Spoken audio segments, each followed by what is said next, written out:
Tom Mulcair. How are you, Tom?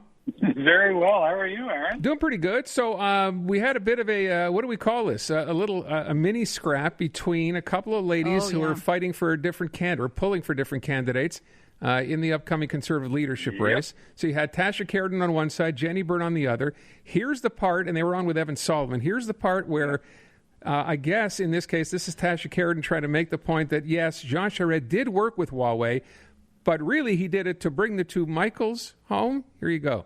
The work he did was to bring the two Michaels home. It was to make a deal, yes, because someone had to represent Huawei or they wouldn't have come home. Hold on, let me get Jenny. Let me just get Jenny to respond to that. Sure. Go ahead, Jenny Byrne. That is, Tasha, that's not true. He was hired by Huawei to actually do 5G. How we know that is because that is what Huawei has confirmed. He was not hired by Huawei. That's what Alikan Velci of Huawei said, yes. Okay, so Tom, what do you make of that? Well, I think that Mr. Charest and his team had better be careful about the pants on fire syndrome, because that was a great dust-up. And, Tasha Kariton was speaking over Jenny Byrne the whole time of that interview, and Evan Solomon did everything he could to reel it in. He replayed it on his radio show this afternoon. What we just heard was actually last night on Power and Politics. Power Play, sorry. But I think that one of the big mistakes that they're making is they're overselling. Charest worked for a big law firm, and that law firm had as a client Huawei, and Mr. Charest did work in that file. It's a nose stretcher for them to try now to sell that work for Huawei. For people who are not familiar with it, that's this massive Chinese company. The woman who was held in Vancouver at the request of Donald Trump, she was a senior person at Huawei. Her father, who used to be the head of the Chinese intelligence service, was the founder of Huawei. It's a Chinese government outfit, and it was giving lots of work and lots of money to Jean Charest and his law firm to do their work for them here, which included trying to convince the Canadian government not to shut them out of the 5G market here in Canada.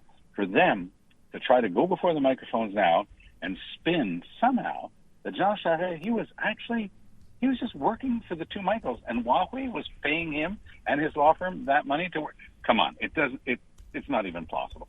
So I think that Jenny Byrne might have lost some points because she wasn't able to fight back as much. But the truth of that issue, I think that that's a strategic mistake by the Charest campaign, because this is the type of thing that takes a while. It's like peeling an onion. You've got to get through the different layers.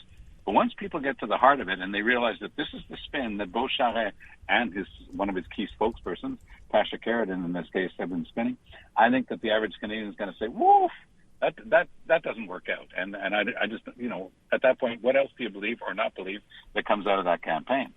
Fair enough. To me, they both lose, too. It's such a shame, like an opportunity to hear two incredibly smart, strong, opinionated women debate, and instead it was awful. I mean, it really was that kind of cat fight thing. So I feel like they both lost. You're completely right. I mean, a couple of the exchanges, one, Tasha Kariton says to Jenny Byrne, who doesn't have much French, and she goes, "Oh, well, that was on Tout le monde en parle last night, but of course you wouldn't have been able to listen to it," or words to that effect. And she got it back saying, Jenny Byrne said to her, "Oh, of course, that was at a big conservative convention, but of course you haven't been to any of those in 15 years, so you wouldn't know." Yeah. So, yes, it's more fun by the minute. And it's only going to get more fun. Let's talk about what happened last night in Marie-Victorin. We've kind of talked around this through the course of the afternoon. And, in talking to some other folks, Tom, it's a matter of, is the big story how well the CAQ did, how poorly the PQ did, how badly the Liberals did? Where do you want to start on this? All of the above. I think that those are three of the big takeaways. Quebec Solidaire also managed to drop 8 points compared to the last performance, a little bit like the Liberals did. So everybody's a bit worried. I think that what we saw last night also was the typical exercise where people are saying, okay, I'm one of the people who doesn't like the CAQ that much. Who's got the chance of beating them? So, the PQ was able to do honorably well. They got 30%, but they lost one of their best ridings. That would be like the Liberals finishing second in Westmount. It's that sort of loss for them. But it gives Paul Saint-Pierre Plamondon the ability to drum the table and say, hey, I'm sticking around to the election. Nobody's going to try to throw him out at this stage. But I do think that the PQ is really more abundant and in dire straits. Dominic Anglade went before the cameras today and said, mea culpa, my fault. We haven't been doing this right. We're going to change our strategy. And Paul Saint-Pierre Plamondon went in front of the cameras and said it was a brilliant, smashing result for the PQ. What is he smoking, Paul Saint-Pierre Plamondon? I don't know what he did the same thing last night. It was yay, this is amazing. You just lost. Jeez. One of your best riding, and you're complaining. You're trying to play it out as a victory. But again, I think that for him it was a victory to the extent that nobody's going to try to toss him. If he had gotten 6.9%, then obviously he would have been in for the high jump. So after these election results, and then with the October election results, which I think we can already foresee are not exactly going to go well for the Liberals, do you think the writing's on the wall then, sadly, for Dominic Anglade?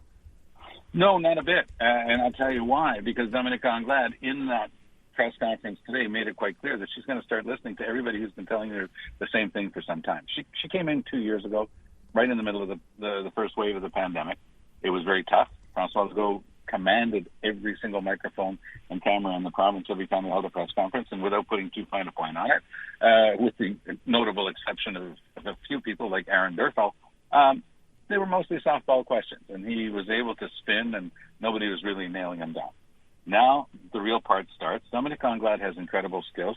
One of the things that the CAQ can't do is build big projects. Nothing ever makes it out of the drawing board. So she's going to be able to talk about that.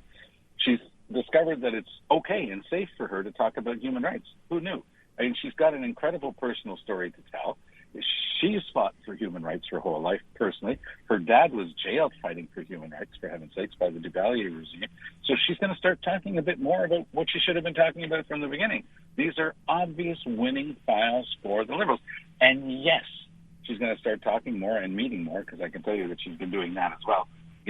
Understanding better and being more sympathetic to the issues that affect the English-speaking community. It's not going to stop, a few fringe people from saying that they now represent the community and that they're going to go out there and invent a new party. They'll do that, and I wish them well. It's their pure democratic right to do that. But I also think that at some point there's only so many times you can shoot yourself in the foot, and since we've already been in that movie once or twice before, I think that smarter people are going to do what they can. If they think that this is an issue, they're going to work with Anglade. Tom, let me shift because we're going to have a guest talking about this in a minute once we're done here. And the question is pretty easy. How much worse can this situation in Ukraine get? And the answer to that is we don't know, but it seems to be getting worse every day.